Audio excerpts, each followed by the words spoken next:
النار وإذا خلوا إلى شياطينهم قالوا إنا معكم একটু সবাই জোরে বলেন আল্লাহু আকবার আল্লাহ রাব্বুল আলামিন বলেন আমার হাবিব বন্ধুরে আপনার উম্মতের মধ্যে এই মানুষের মধ্যে আমি আল্লাহকে বিশ্বাস করার পরে ওরা জান্নাতি মুমিন না, ওরা আখিরাতকে বিশ্বাস করার পরে ওরা জান্নাতি মুমিন না, কারণ তাদের চরিত্র এমন, ওদের কর্ম হলো এমন। ওয়াইদা লাকুল্লাযীনা আমানু ক্বালু আমান্না, ওরা যখন ঈমানদারদের সাথে মেশে ওরা তখন নিজেকে ঈমানদার বলে দাবি করে, ওরা নামাজীদের সাথে মিশে নামাজ পড়ে, ওরা রমজান মাস আসলে পরে রোজাদারদের সাথে রোজা রাখে, 30 দিনের ইফতারির তালিকায় তার নাম থাকে। আল্লাহু আকবার, হজের সময় আসলে টাকা থাকলে হজ করতে যায়, টাকা থাকলে যাকাত দেয়, দান সদকাও করে। আল্লাহু আকবার, মাথায় টুপি আছে, মুখে দাড়ি আছে, ইসলামের যাবতীয় কাজের সাথে তাদের সম্পৃক্ততা পাওয়া যায় এবং সেখানে নিজেকে সমর্থন করে। মাদ্রাসা বানাও, আসি তোমাদের সাথে, মাদ্রাসা কমিটির মধ্যে নাম পাওয়া যাবে, মসজিদ কমিটির মধ্যে নাম পাওয়া যাবে, ঈদগাহ কমিটির মধ্যে নাম পাওয়া যাবে, মসজিদের মুসল্লিদের তালিকায় পাওয়া যাবে, তাফসীরের মাঠে পাওয়া যাবে, ওয়াজ মাহফিলের মাঠে পাওয়া যাবে, ওয়াজের অতিথি হিসাবে পাওয়া যাবে। ভালো ভালো কাজের সাথে তাদের সম্পর্ক থাকবে। পক্ষান্তরে ওই ভালো কাজের ভিতরে যারা জড়িত তাদের ভিতরে কিছু লোক আছে, ওয়াইদা খালাউ ইলা শায়াতিনিহিম ক্বালু ইন্না মাআকুম, ওরা যখন কোরআন সুন্নাহ বিরোধী কোনো কাজের সামনে আসে যায় তখন তাদের সামনে ভালো কাজ এসেছিল, সব ভালো কাজের সমর্থন করেছিল। পক্ষান্তরে কোরআন সুন্নাহ বিরোধী কোনো কাজ যখন তার সামনে আসে, যেই কাজ করলে কাবীরা গুনাহ হয়, আমার আল্লাহ যেই কাজ করতে নিষেধ করেছেন এমন কোন হারাম কাজ যখন তার সামনে আসে তখন তার সাথে গা মিলায় দেয়, বলে ইন্না মাআকুম, এটাও আমার ভালো লাগে। লোকটা নামাজও পড়ে, লোকটা সুদও খায়, লোকটা নামাজও পড়ে, লোকটা ঘুষও খায়, রমজান মাসে রোজা রাখে, লোকটা আবার মদও খায়, রমজান মাসে রোজা রাখে, লোকটা আবার সাদাও তোলে। এরকম লোক আপনাদের এলাকায় নাই? হ্যাঁ, ও ভালো কাজও করে, নেকির কাজও করে, আবার গুনাহের কাজও করে, নামাজ পড়ে, সুদ খায়। যদিও আপনাদের এই ফকিরহাটে এমন কোন মানুষ নাই। কষ্ট হচ্ছে আপনাদের?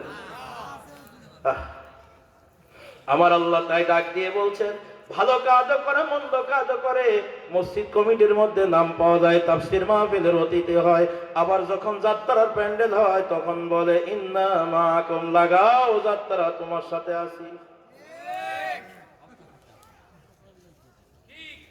মাদ্রাসায় টাকা চাবেন দেবী, আবার ওদিকে গান বাজনার আয়োজন করলে বলে বাচ্চাদের একটু না দিদি হয়, সামনে ভোট। তার মানে ভোটের ধান্দায় হারাম কাজও করায় টাকা দিয়া।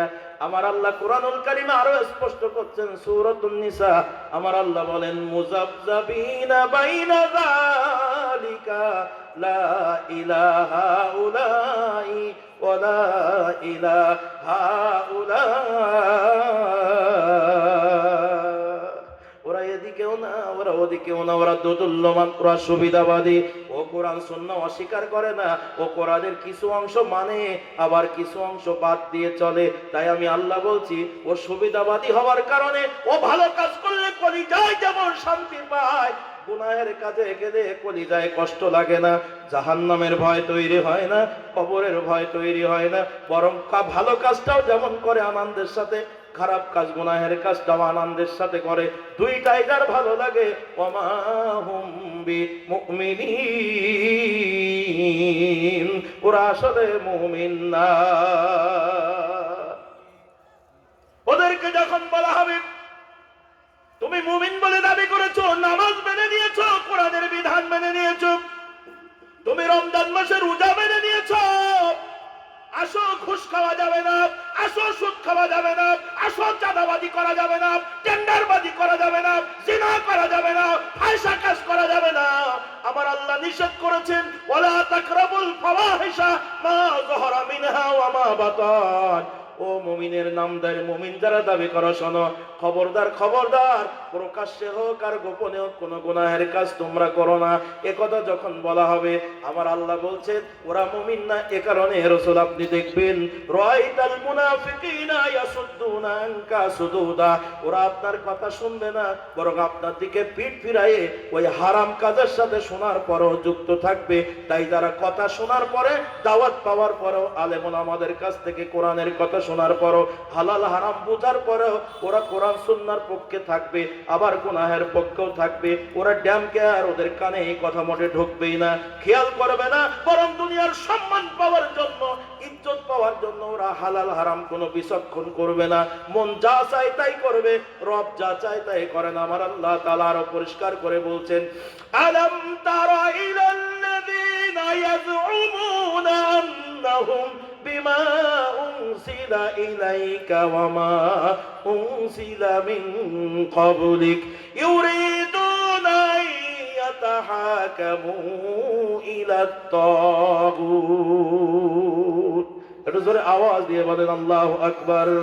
ওদের কাছে যখন জিজ্ঞাসা করা হবে ওরা মুমিন না কেন, একটু লক্ষ্য করুন। আল্লাহকে বিশ্বাস করে যদি বলে কোরআন কার, বলে আল্লাহ। এর পূর্বে মুসা আলাইহিস সালামের উপরে তাওরাত নাজিল হয়েছিল, বলে হ্যাঁ মুসা আলাইহিস সালামের উপরে তাওরাত নাজিল হয়েছে। আল্লাহু আকবার। ঈসা আলাইহিস সালামের উপরে জাবুর, বলে হ্যাঁ ওটাও ঠিক আছে। তাওরাত, জাবুর, ইনজিল, কোরআন সব মেনে নিবে, পূর্ববর্তী পয়গম্বরদের বিশ্বাস করবে।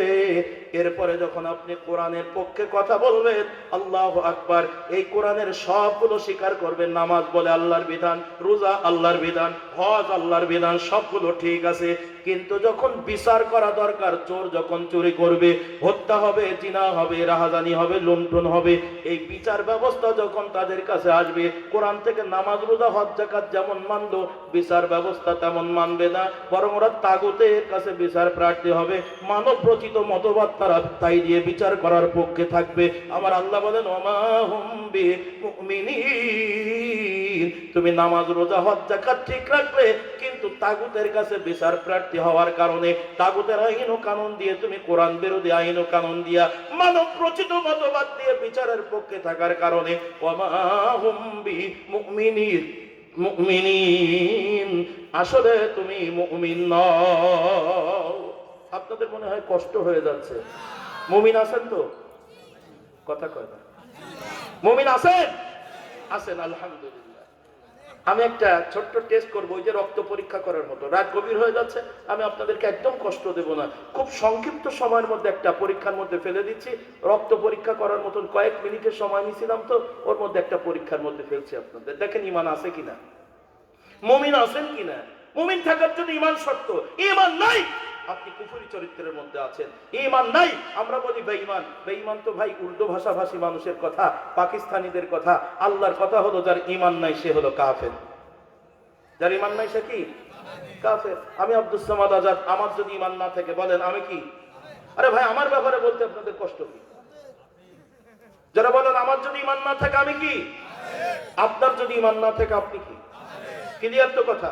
আমরা সবাই বলেছিলাম আমরা কেউ কাফের না, আমরা কেউ মুনাফিক না, আমরা সবাই মুমিন। আল্লাহর নবী রহমতে আরবি বলেন, আমার উম্মতরে সাবধান, এমন একটা জামানা আসবে সকালবেলা মানুষের ঈমান থাকবে, সূর্য ডোবার আগে মানুষ ঈমান হারা হয়ে যাবে। আল্লাহু আকবার। নবী আমার বলেন, কাঠের কয়লা হাতে রাখা যত কঠিন, ঈমান ধরে রাখা এমন একটা জামানা আসবে খুব কঠিন হয়ে যাবে। আজকের মজলিসে যারা আছেন, মুসলিম শরীফের একটা লম্বা হাদিস, তার ভিতরে সংক্ষিপ্ত বলি। নবী আমার ডাক দিয়ে বলেন, আমার উম্মত সাবধান, তোমরা মুমিন হতে চাও, মুমিন হয়ে মরতে চাও, কুফরি চরিত্র নিতে চাও না, কেউ তো মুনাফিক বলে নিজেকে স্বীকার করলে না, সাবধান। এমন একটা জামানা আসবে, ওই জামানায় মসজিদগুলো হবে অত্যন্ত সুন্দর, কারুকার্য, আল্লাহু আকবার, নয়নাভিরাম, চোখ জুড়িয়ে যাবে। মসজিদ প্রতিযোগিতা দিয়ে সুন্দর করার চেষ্টা করবে। মসজিদ অক্ত হলে মুসল্লিতে ভরপুর হয়ে যাবে, অক্ত হবে মসজিদ কানায় কানায় ভরে যাবে, মুসল্লিতে ভরপুর হয়ে যাবে, নামাজ শেষ হয়ে যাবে, গোটা মসজিদের মধ্যে একজনেরও ঈমান থাকবে না, সব ঈমান হারা হয়ে যাবে, সব কুফরি চরিত্রের মধ্যে থাকবে। অর্থাৎ মসজিদের ইমাম কুফরি চরিত্রের মধ্যে চলে গেছে, মুয়াজ্জিন সাহেবের ঈমান নাই, মুসল্লিদের ঈমান নাই, কমিটির লোকদের ঈমান নাই। আজকের মাজলিসে আপনারা যারা আছেন, আমার নবী কি মিথ্যা কথা বলেছেন? নবী যদি সত্য বলে থাকেন, বলেন তো সেই জামানা এসেছে নাকি আসবে? একটু জোরে বলেন। যদি বলেন এসেছে, তাহলে প্রশ্ন হলো, বলেন তো সেই মসজিদটা কোথায়?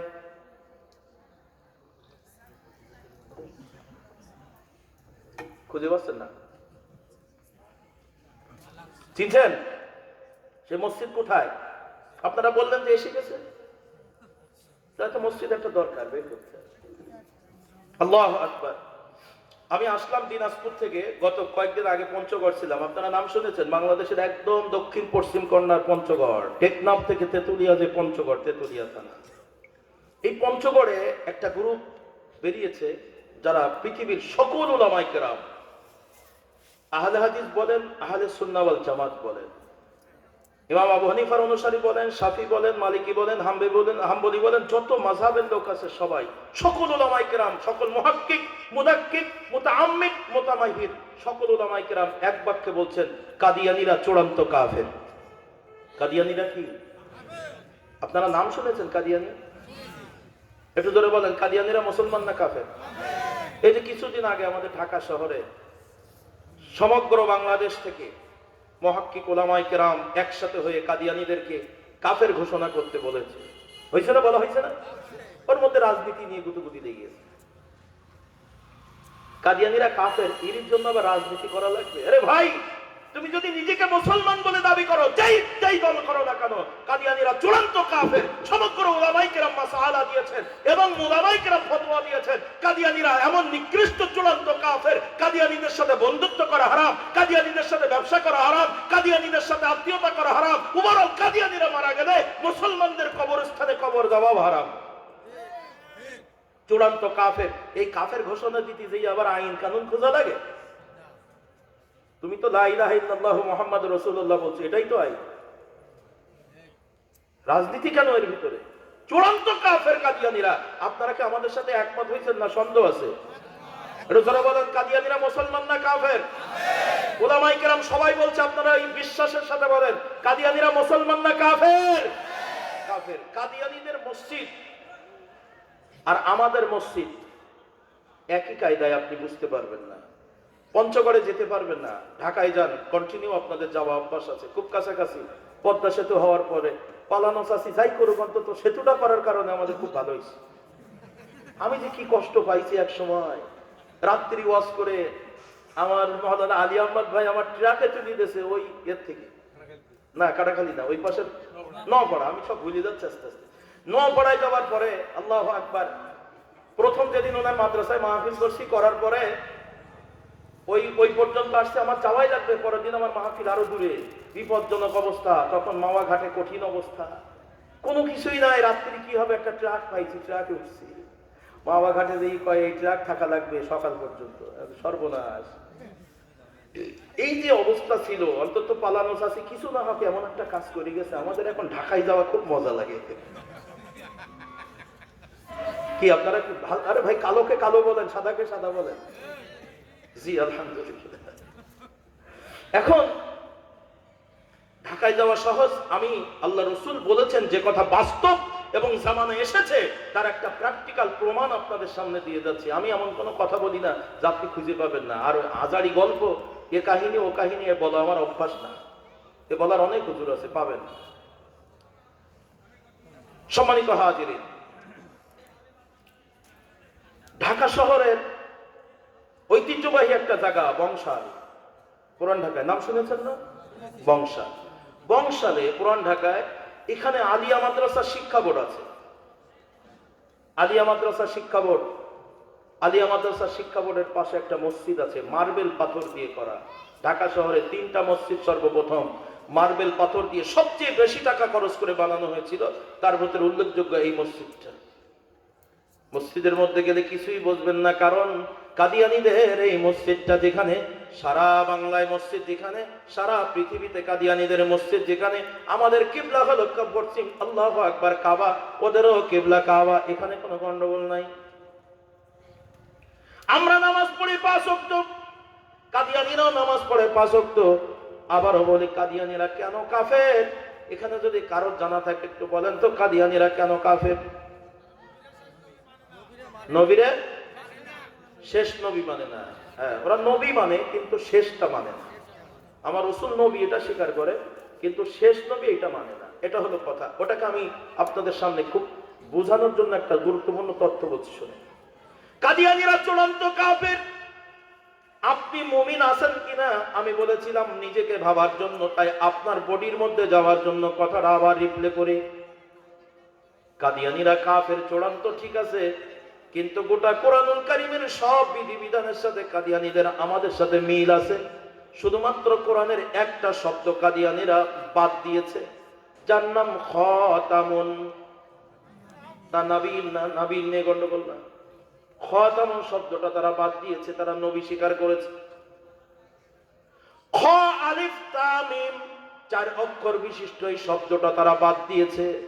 কেমন করে বাদ দিয়েছে আমার আল্লাহ বলেন, মা কানা মুহাম্মাদুন আবা আহাদিম মির রিজালিকুম ওয়ালাকির রাসূলুল্লাহি ওয়া খাতামান নাবিয়্যিন।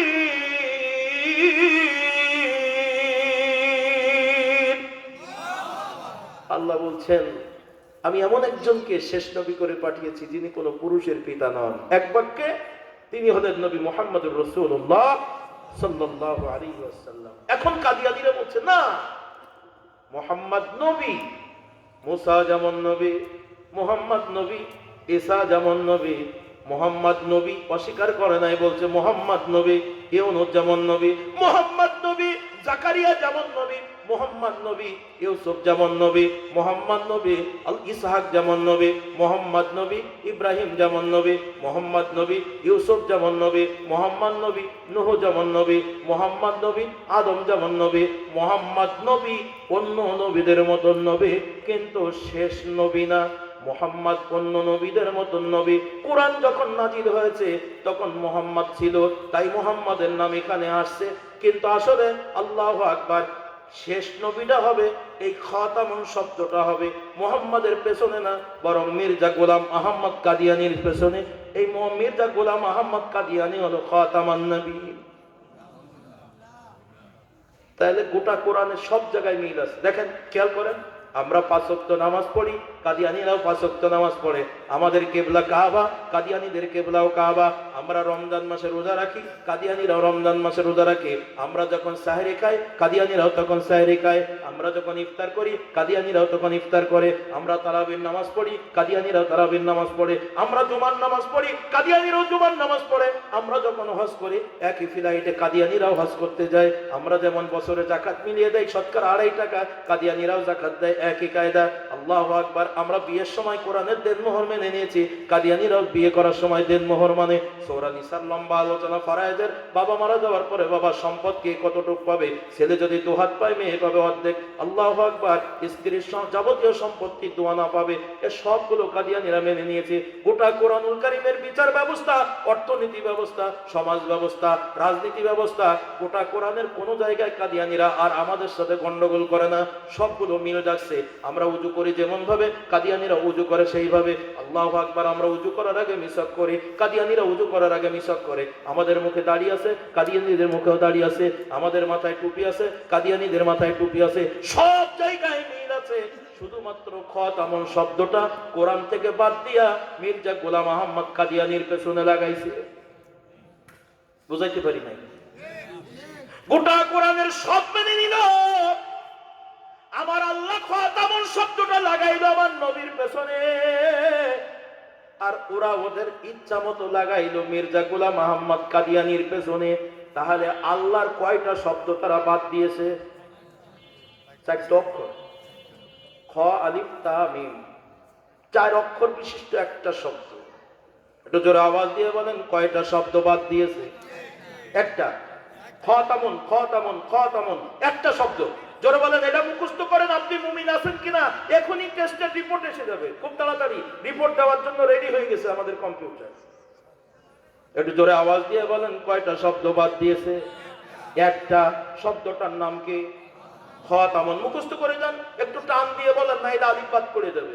বলেন খতামুন। আরো জোরে বলেন। যদি খতামুন বলেন তাহলে আলিফ বাদ করে যাবে, তিনটে অক্ষর হয়ে যাবে। একটু জোরে বলেন খতামুন। মুরব্বীরা সবাই বলেন খতামুন। খতামুন মানে হলো আংটি, খতামুন মানে হলো সিল, খতামুন মানে হলো মোহর, খতামুন মানে হলো শেষ, যার পরে নাই।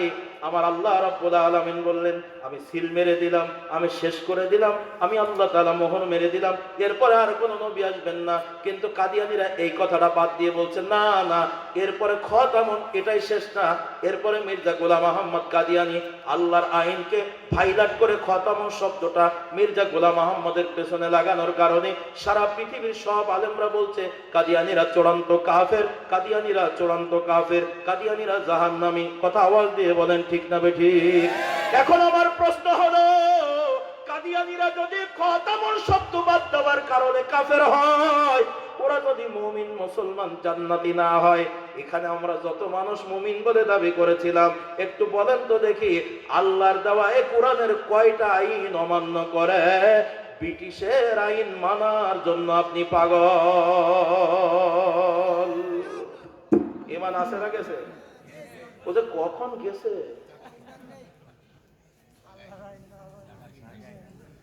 কাদিয়ানীরা যদি খতামুন শব্দ বাদ দিলে কাফের হয়, আপনি আল্লাহর আইন বাদ দিয়ে ব্রিটিশের আইন মানার পক্ষে থাকলে আপনার ঈমান নাই।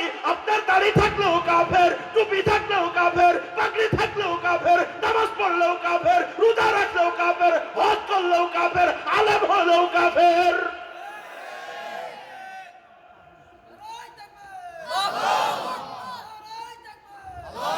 আল্লাহর আইনের সপক্ষেই থাকতে হবে, মানতে পারেন আর নাই পারেন।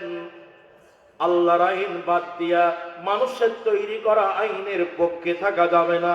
মানতে পারবেন না, আফসোস করবেন আল্লাহ। এ কোরআনের আইন পরিপূর্ণ তুমি মানতে বলেছো, কিন্তু এমন একটা পৃথিবীতে আমরা যদি আল্লাহ 100% মানতে পারি না। আল্লাহ নামাজ রোজা হজ যাকাত মানতে পারি, বিয়ের দেনমোহর মানতে পারি, জমি জমার বন্টন মানতে পারি, অর্থনীতি মানতে পারি না। ব্যাংকের মধ্যে সুদ আছে, আমরা মুক্ত করতে পারি না। আল্লাহ, তোমার যেই আইনগুলো আমাদের জমিনে আমরা মানতে পারছি না, এটা মানার পরিবেশ তুমি আমাদের জন্য তৈরি করে দাও। এমন একটা আকাঙ্ক্ষা, এমন একটা অন্তরের কষ্ট অন্তরে থাকতে হবে। যদি না থাকে, মানব রচিত মতবাদের পক্ষে আপনি আনন্দের সাথে যারা আল্লাহর আইন বাদ দিয়া মানুষের তৈরি করা বিচার ব্যবস্থা মানে এবং মানাইতে চায়, আপনি তাদের পক্ষে সমর্থন করবেন। টুপি থাকলেও কাফের, দাড়ি থাকলেও কাফের, দুনিয়ার কোন লোক ঠেকাইতে পারবে না। নাম তোমার আব্দুর রহমান, নাম তোমার আব্দুর রহমান, কাজে কর্মে রবর্ষণ, নামাজ রোজার ধার ধারে না, ইসলামী জীবন মানে না। নামাজ রোজার ধার ধারে না, ইসলামী জীবন মানে না, মানে না হাদিস কুরআন। হায় রে আব্দুর রহমান, নাম নিয়ে কি হয় রে কাম।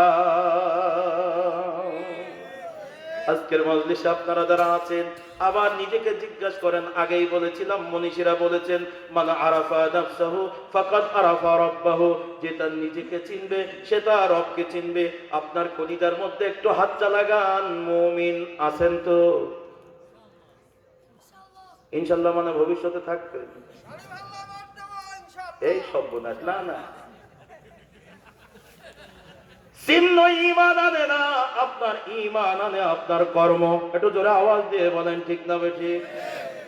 ওরা যদি আপনার চন্দ্রমার্কা হয় তাও সমস্যা নাই, আপনার নিয়াত থাকতে হবে মজবুত। রাসূল বলেন, আল্লাহু আকবার, ইন্নামাল আ'মালু বিন্নিয়াত, মানুষের সকল কাজ কর্ম হবে নিয়াতের উপরে নির্ভরশীল। আপনার নিয়াত যদি খারাপ হয় তো কোরআন মার্কায় ভোট দিয়েও কাম হইতো না। মার্কা কোনো বিষয় না, মার্কা হবে আপনার অন্তরে। আল্লাহ কোরআন আছে যেখানে আমি আছি সেখানে, কোরআন নাই যেখানে আমি নাই সেখানে। যারা আওয়াজ দিয়ে বলেন ঠিক না বেঠে? আজকের মজলিসে তাই যারা আছেন ভাইজান, মার্কা আমাদের জন্য বড় না। যেই মানুষের পক্ষে থাকবো তারা যেন কোরআনের শতভাগ পক্ষে থাকে, আমরা যেই লোকটার পেছনে থাকবো তারা যেন আমার নবীর আদর্শের পক্ষে থাকে, তাহলে আমি ইমানদার মুমিন। বুঝাইতে পারি নাই মনে হয়। আসেন আজকের মজলিসে যারা আছেন, রাত্রি গভীর রাত লম্বা না করে আপনাদেরকে একদম আখের মেসেজ দিয়ে যাই। এখন যদি মারা যায় তাহলে আমরা কি ইমান হারা হয়ে মরছি? মানতে তো পারি না কোরআনের আইন না। আমি একটা ছোট্ট মেসেজ দিই, একদম আখের কথা, রাত্রি গভীর করবো না, কারণ আগামীকাল আপনাদের বড় বক্তা আসছে, মৌলানা কি জানেন ইলিয়াসুর রহমান জিহাদি সাহেব। আল্লাহু আকবার। উনি অনেক বড় বক্তা, অনেক বড় বক্তা আপনাদের সামনে আগামীকালকে কথা বলবেন। আপনারা যারা আসছেন সবাই একটু মেহনত করবেন। আর মেহনত করা লাগবে না, অটোমেটিক মাইকিং হলি না, চলে আসবেন সবাই ইনশাআল্লাহ। আর আপনারা সবাই ডেকে ডুকে নিয়ে আসবেন আগামীকালকের সফলতার জন্য। এই মাহফিলকে আল্লাহ কবুল করুন, বলেন আমিন। আরো জোরে আওয়াজ দিয়ে বলেন আমিন। আমাদের ঈমান আছে, ঈমান নাই কিভাবে? তার একটা গুরুত্বপূর্ণ মেসেজ নিয়ে চলে যায়। যারা কোরআনের পরিপূর্ণ আইন মানতে পারে নাই, কিন্তু ঈমানের দাবি নিয়ে জান্নাতের প্রথম সারিতে তাদের নাম লেখা হয়েছে। যদি সেই তথ্যটার দিকে যাই, একদম বুখারীর কিতাবুল মাগাজির ভিতরে আমি কয়েক মিনিটের একটা সারমর্ম জায়গায় করব, বিস্তারিত তথ্য বলতে পারবো না, অনেক কথা বাদ পড়বে, অনেক কথা কাটছাট করে শুধু সারমর্মের একটা কথা বলছি। আমাদের ঈমানটা টিকায় রেখে আমরা যেন মরতে পারি, কারণ যে কোনো সময় মালাকুল মউত আঘাত করবে, বলেন ঠিক না বেঠিক? আজ আছি তো কালকে নাই, নিঃশ্বাসের কোনো বিশ্বাস নাই, দমে দমে দম ফুরাইল সেদিকে কারো ভাবনা নাই, নিঃশ্বাসের কোনো বিশ্বাস নাই। হবে যখন সমন জারি, বন্ধ হবে দুনিয়াদারি, হবে যখন সমন জারি, বন্ধ হবে দুনিয়াদারি, থাকবে না কেউ সঙ্গে সাথী, থাকবে না কেউ সঙ্গে সাথী, যেতে হবে একলাই, আজ আছি তো কালকে নাই, নিঃশ্বাসের কোনো বিশ্বাস নাই। একটু সবাই জোরে আওয়াজ দিয়ে বলেন ঠিক না বেঠিক?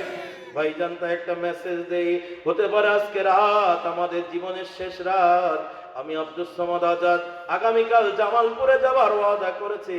যদি মারা যায় আমার বয়ান আর দুনিয়ার কেউ শুনবে না, আমার কণ্ঠ বন্ধ হয়তো আজকে রাতেই হয়ে যাবে। তাই যতক্ষণ হায়াত আছে, সুস্থ শরীরে হাজার কষ্টের মধ্যে একদম শেষ মেসেজ দিয়ে বিদায় হই। যদিও আমার কষ্ট হচ্ছে শারীরিকভাবে, তারপরেও কথাটা বলি। ইসলামের প্রথম এ কোরআনের আইন পৃথিবীতে থাকবে কি থাকবে না, নাকি মানুষের তৈরি করা আইন চলবে? নবীর আদর্শ থাকবে নাকি অন্য নেতার আদর্শ থাকবে? এই পরীক্ষার সর্বপ্রথম যে জায়গাটা ছিল, ওই জায়গার নাম হলো বদরের ময়দান। একটু জোরে আওয়াজ দিয়ে বলেন আল্লাহু আকবার। বদরের ময়দানে আল্লাহর নবী যখন মদিনা থেকে রওনা দিচ্ছেন, 311 জন বাছাই করা মানুষ ঈমানের দাবিতে, হাজার হাজার মদিনার মানুষ কালিমা পড়েছে। আমার নবীজি সবাইকে সাথে নেয় নাই, বরং ঈমানের দাবিতে পরীক্ষায় যারা শতভাগ, যারা পেছন দিকে যাবে না, সামনের দিকে দৌড়াবে, এক মুহূর্ত পিছপা হবে না, আমার নবীর ঈমানের পরীক্ষায় বাছাই করে 313 জন সাথে নিবেন। আল্লাহু আকবার। 311 জন তৈরি হয়ে গেছে। দুইটা ছোট্ট বাচ্চা নিয়ে কনফিউশন চলছে। আল্লাহু আকবার। কিতাবুল মাগাজির বিরাট বড় ঘটনা, লম্বা আলোচনা, তার ভিতর থেকে আমি সারমর্ম করে এক জায়গায় করে নিয়ে আসি। ছোট্ট দুইটা ভাই, নাম মাজ আর মুআওয়াজ। কোন বর্ণনা আসছে 6 বছর 7 বছর বয়স, 1 বছরের ছোট বড় দুই ভাই, পিটাপিটি দুই ভাই। কোন বর্ণনা আছে 7 বছর 8 বছর, কারোর বয়স 7, কারোর বছর 8। বয়সের ব্যাপার না, অতি ছোট বাচ্চা মানুষ দুইজন। আল্লাহ নবীর কাছে যায়, বলেন নবী গো, বদরের ময়দানে যাবেন, হয়তোবা কাফের বেঈমানদের মোকাবেলা করা লাগবে। ইয়া রাসূলুল্লাহ, ঈমানের দাবিতে আমার মা কালিমা পড়ে মুসলমান হয়েছে। আল্লাহর নবী আমরা দুই ভাই কালিমা পড়ে মুসলমান হয়েছি, ইয়া রাসূলুল্লাহ আপনার সাথে বদরের ময়দানে আমরা যেতে চাই। নবী আমার ডাক দিয়ে বলে, ছোট্ট দুইটা ভাই রে, বদরের ময়দানে কাফের বেঈমানদের মোকাবেলায় যদি হাঙ্গামা হয়, ঝামেলা হয়, তোমরা ছোট্ট দুইটা ভাই যেও না, তোমরা লোট নিতে পারবে না, মারামারি কাটাকাটির মধ্যে টিকতে পারবে না, তোমরা যুদ্ধ করতে পারবে না। দুইটা ভাই ডাক দিয়ে বলে, নবী গো যুদ্ধ করতে পারবো না, জীবন চলে যাবে। তো এই পৃথিবীর জমিনে আল্লাহু আকবার, আল্লাহর বিধান যদি কায়েম না থাকে, নবীর আদর্শ যদি বাস্তবায়ন না হয়, এই ঈমান এই জীবন নিয়ে লাভটা কি ইয়া রাসূলুল্লাহ? তাই আমাদের জীবন চলে যাবে, দুনিয়ার কোনো মায়া নাই, আমরা আপনার সাথে বদরের ময়দানে যেতে চাই। আল্লাহর নবী ডাক দিয়ে বলে, দুই ভাই তোমরা যুদ্ধের তলোয়ার চালানোর শক্তি তোমাদের গায়ে আসে নাই, তোমরা আল্লাহু আকবার ঢাল ধরতে পারবে না, তলোয়ার ধরতে পারবে না, তোমরা তো দুর্বল শরীরের মানুষ। ছোট্ট দুইটা ভাই ডাক দিয়ে বলে, নবী গো অবহেলা করবেন না, আপনারা যারা যুদ্ধ করবেন, ইয়া রাসূলুল্লাহ আপনার সাহাবীরা যুদ্ধ করবে, যুদ্ধ করতে করতে হঠাৎ যদি হাত থেকে তলোয়ার পড়ে যায়, কোন অবস্থাতে যদি আল্লাহু আকবার ঝান্ডাটা পড়ে যায়, ইয়া রাসূলুল্লাহ আমরা যুদ্ধ করতে না পারলেও তলোয়ারটা তার হাতে তুলে দিতে পারবো। হুজুর গো কারো যদি পানির পিপাসা লাগে, কমপক্ষে আমরা মশক থেকে পানিটা ঢেলে হাতে তুলে দিতে পারবো। আল্লাহর নবী ছোট্ট দুইটা ভাইয়ের ঈমানের দীপ্ততা দেখে ডাক দিয়ে বলেন, ভাই রে তোমরা দুই ভাই আমাদের সাথে যাওয়ার অঙ্গীকার করছো, কিন্তু দুই ভাই যাওয়া যাবে না, এক ভাই যেতে হবে। কোনো কারণে যদি শাহাদাত বরণ করে, দুই ভাই যদি মারা যাও, তোমাদের মা সন্তানহারা ব্যথা সইতে পারবে না, তাই দুই ভাইকে পারমিট দেওয়া যাবে না, বরং এক ভাই আমাদের সাথে যাবে আর এক ভাই তোমরা মায়ের কাছে থাকবে। কোনো কারণে যদি এক ভাই শাহাদাত বরণ করে গো, তো আর এক ভাইকে মা বুকে জড়িয়ে সান্ত্বনা নিতে পারবে। মা জননী বড় কষ্ট পায়, কারণ সন্তান যদি মারা যায়, বিদেশে রাজ্যে যার সন্তান মারা যায়, কাক কোকিলে জানার আগে আগে জানে মায়।